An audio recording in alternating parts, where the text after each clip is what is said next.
Bismillahir Rahmanir Rahim. This is the English translation of the Majlis of Hazrat Maulana Qamar Uzzaman Saheb Damat Barakatuhum, which took place on Wednesday, the 8th of Safar, 1446, 14th of August, 2024. Hazrat Wala is speaking about those who amass and hoard wealth out of being stingy, and so that they can accumulate, and the intention with that there is so that they can make mubahat and iftikhar, show off and be proud about that. Now ghaflat and negligence has become deep rooted in their hearts, and the greed of wealth has overwhelmed them. Therefore, their courage can never ever move and change direction from that of the dunya to any other direction. So, even though they appear to be affluent and wealthy, athabitu faqruhum, their destitution is established and their disgrace is apparent, even though they may seem to be honorable. They never ever become satiated regarding the dunya, and they never ever lack in acquisition of the dunya. Ulaika kal an'am bal hum adall. So there is no place in their hearts. Their hearts are not vast enough so that it can take in admonition and listen to advice. فَقَلَّ أَن تُرْفَعَ أَعْمَالُهُمْ. Very seldom would you find that their deeds are raised and accepted. أو تَزْكُوَ أَحْوَالُهُمْ, that their ahwal and their state becomes purified. And all of this here is because لِأَنَّ خَوْفَ الْفَقْرِ قَدْ سَكَنَ قُلُوبَهُمْ, that the fear of poverty has inhabited and completely engulfed and made a place for itself in their hearts. Whereas Rasulullah sallallahu alayhi wasallam has mentioned, مَنْ سَكَنَ خَوْفُ الْفَقْرِ قَلْبَهُ قَلَّمَا يُرْفَعُ لَهُ عَمَلٌ, that in whose heart the fear of poverty has found a place for itself, very seldom would you find their deeds being accepted.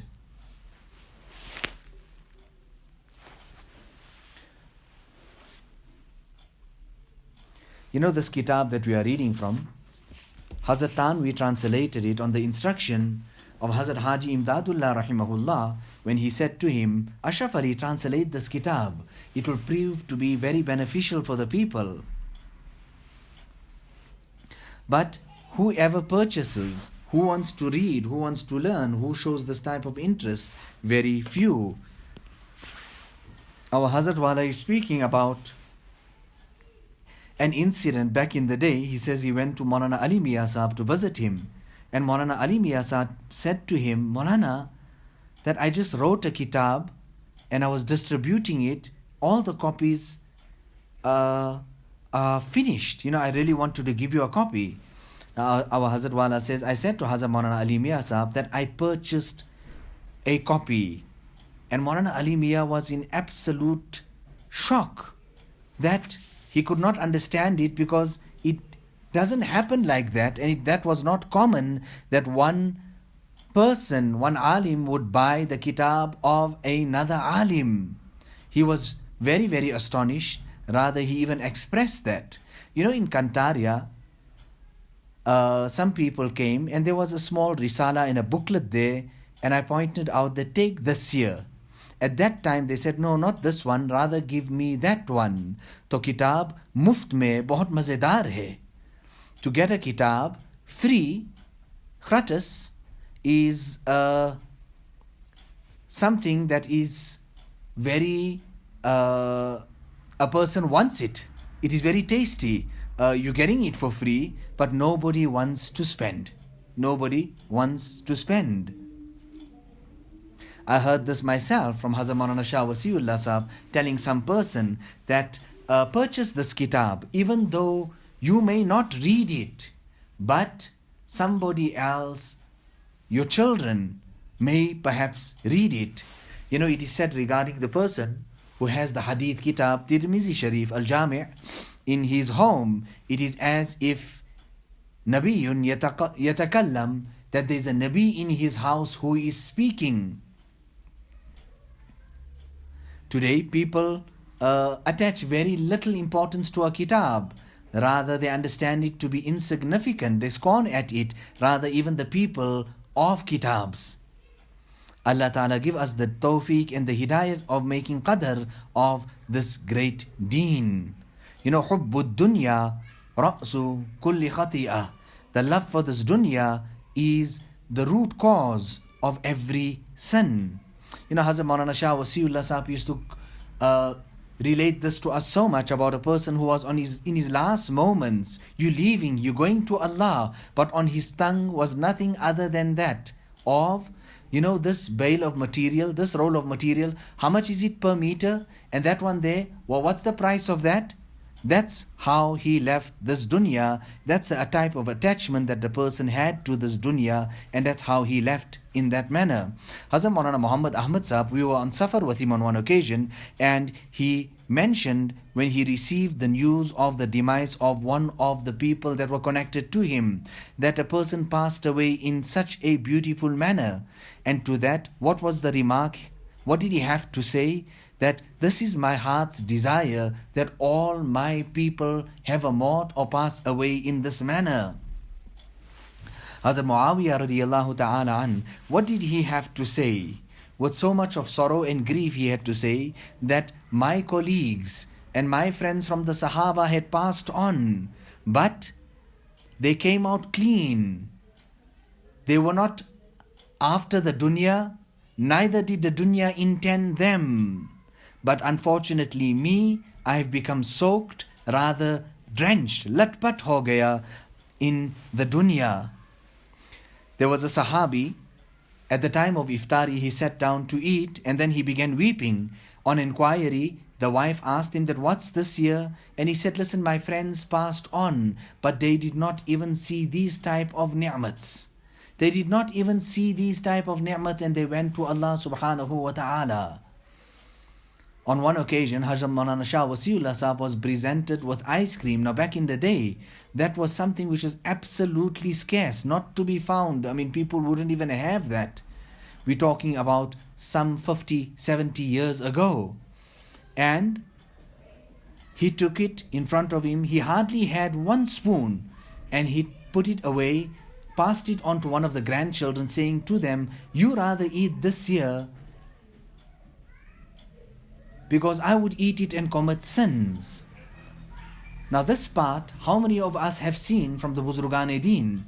On one occasion, I went into the private chamber, Hazrat Wala is saying, of Hazrat Maulana Shah Wasiullah Sahab, and he was pacing up and down. I heard many ash'ar from him, but I never ever heard this share from him. But he was pacing up and down, and he was reading this particular couplets, which reads, to Peer Shudi Hafiz, addressing himself, to Peer Shudi Hafiz, you have become old now.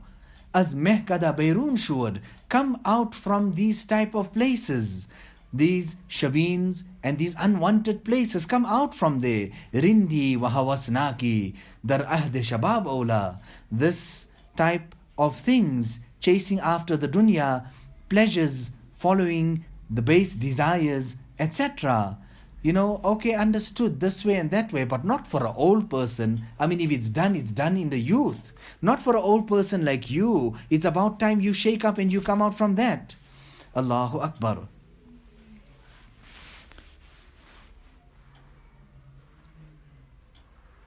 So it is compulsory, incumbent upon a mu'min who is free and blessed with afiyat, as opposed to those who are involved and caught in it. He is safe and sound from that which they are in. He is pure from that which they became tarnished with.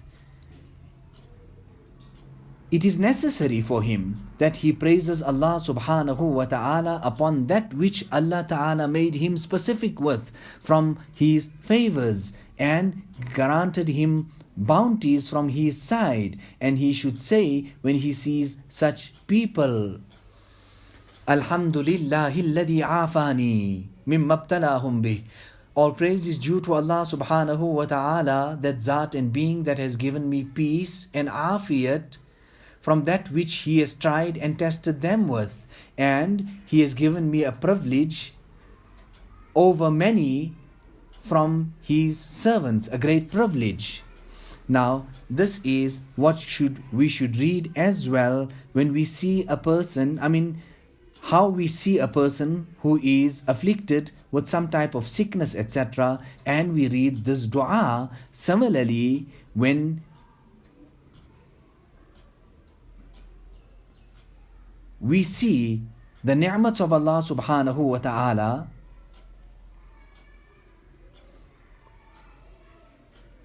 that He has bestowed upon us,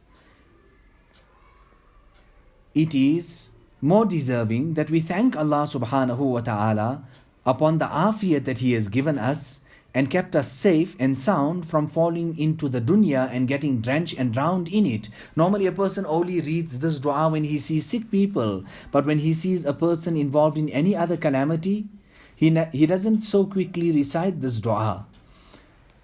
But we should recite it in such a manner without looking down upon them, but rather in exchange of looking down upon them, rather let it be a mercy towards them that you give dua to them. You give dua to them and you do not curse them. And the author then goes on to say that following the footsteps of carrying out that good act, that ma'roof of Sayyidina Ma'roof al-Karhi rahimahullahu ta'ala. On one occasion, he and his people were passing and they were coming on the Dajla river. So his companions, which we would say, Hazrat Wala quotes and describes them as being the people of the Khanqa. They went, and when they seen these people who were coming, all in play and amusement, all in sin, in drums, musical items and music. At that time they said to him, O Shaykh, curse these people. Sayyidina Ma'roof al-Karhi lifted his hands and made dua to Allah subhanahu wa ta'ala and said, Allahumma kama farrahtahum fid dunya farrihhum fil akhirah. Oh Allah, just like how you kept these people happy in the dunya, you bless them with happiness in the akhirat as well. They went on to say, O Ustad, we said to you to curse them, and you are saying to curse them. So he went on to say that, listen, if Allah Ta'ala keeps them happy in the dunya, happy in the akhirat, He makes them happy in the akhirat, most definitely then Allah subhanahu wa ta'ala will give them the opportunity of making tawbah in this world. And how does that harm you in any way, tell me?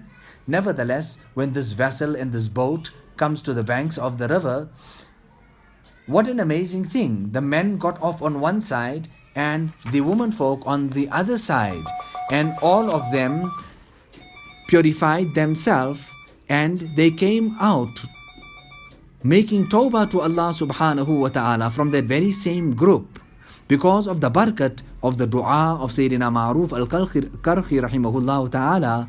Many from them became the great abstinent worshippers thereafter.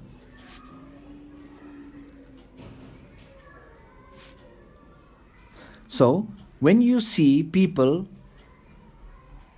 who are involved in sin, etc., then understand that this is because of the hukam of Allah subhanahu wa ta'ala upon them, because of the knowledge that He has and whatever He wished to come their way. Now you should think about them in that manner. And if you don't, then there is a great fear that you may fall into some great trial and test, and you would be tested with those same sins.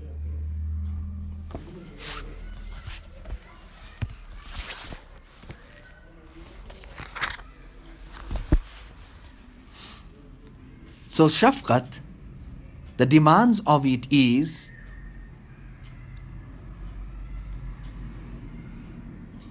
that when we cut off ties or we separate from these people for a while, it should be done in such a way that it will be an alarm or it will strike something to them and it will bring them back onto the path.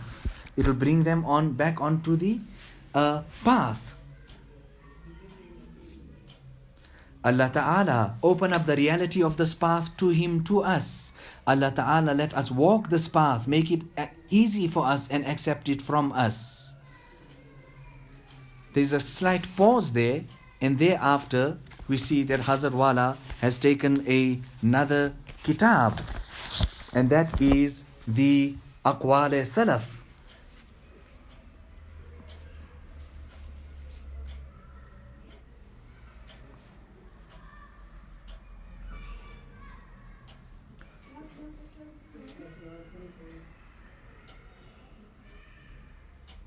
So here,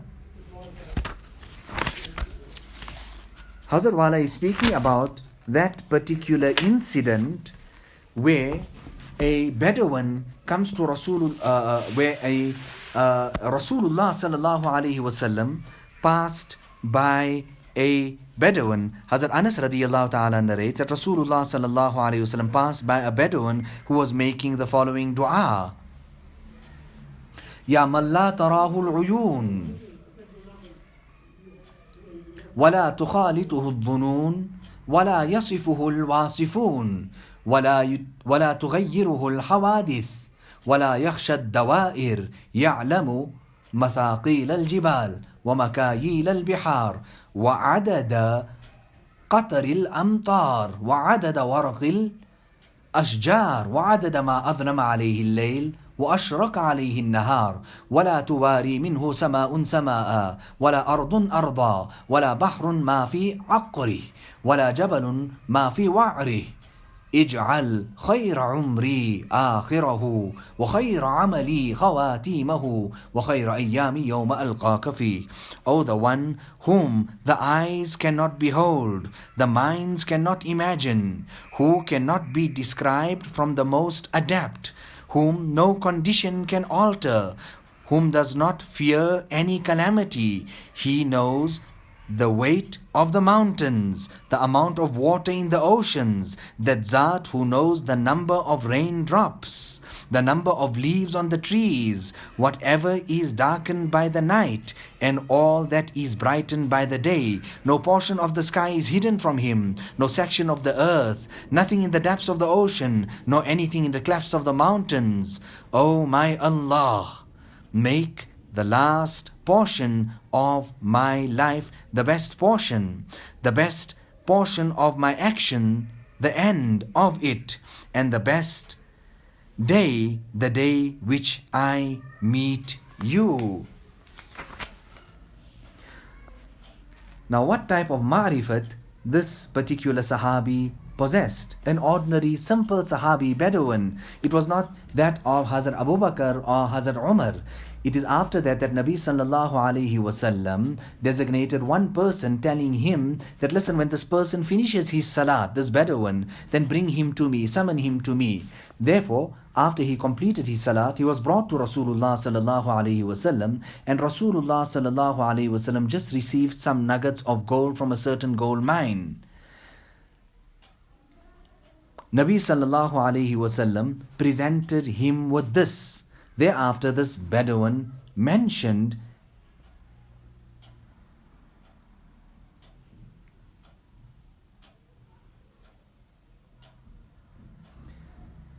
or rather Nabi sallallahu alayhi wasallam asked him that from which tribe are you? So he said, O Rasul of Allah, I am from the Banu Amir ibn Sa'sa. Nabi sallallahu alayhi wasallam then asked him, do you know why I am giving you this gold?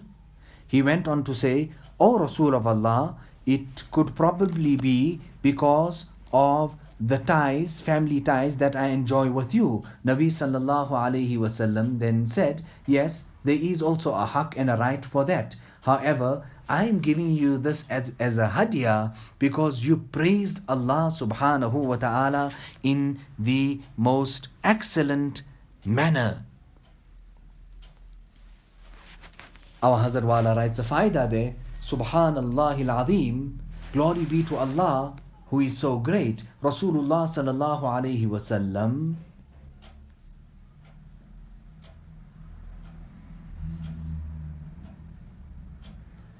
appreciated this dua and the praise that this particular Sahabi had for Allah subhanahu wa ta'ala, and by giving him this type of gift, he actually encouraged him. Therefore, in such good things, a person should also make tahseen and takreem, ikram, and in a very good way reward when he has the opportunity to do so. This year is something which is very suitable for the ummah, that in umur khair and in good things they should reward people and encourage them. Allah subhanahu wa ta'ala is the one who gives tawfiq. Thereafter, there are other du'as that are mentioned. Allahumma inni as'aluka al-fawza fil qada ونزل الشهداء وعيش السعداء ومرافقة الأنبياء والنصر على الأعداء إنك سميع الدعاء. Oh Allah, I ask you for success in what is destined, hospitality which will be extended to martyrs. That's what I ask you for, O Allah. The life of the fortunate persons, the companionship of the prophets, the victory against enemies. Surely you hear all du'as. ربي أسألك خير ما في هذا اليوم وخير ما بعده. اللهم إني أسألك خير هذا اليوم وفتحه ونصره ونوره وبركته وهداه. Oh Allah, I ask you for the good that is in this day and the good that is to come thereafter. Oh Allah, I ask you for the good of this day, its victory, its assistance, its effulgence, its blessings, and its guidance. وصلى الله وسلم وبارك على نبينا محمد وعلى آله وصحبه أجمعين. الحمد لله بنعمته تتم الصالحات والصلاة والسلام على سيد البريات وعلى آله وأصحابه وأزواجه الطاهرات مسلسلات ومتواترات.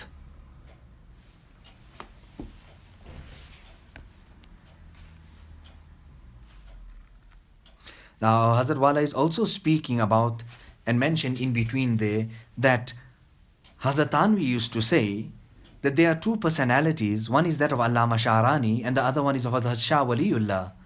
That the knowledge that Allah Ta'ala had blessed them with, it seems as if knowledge is raining down upon them, and like how the branches shed dry leaves in the winter months. That's how knowledge falls down upon these people. Allah subhanahu wa ta'ala makes ilqa and has inspired these two individuals tremendously. ربنا تقبل منا إنك أنت السميع العليم وتب علينا إنك أنت التواب الرحيم بحرمة سيد النبي الكريم صلى الله عليه وسلم.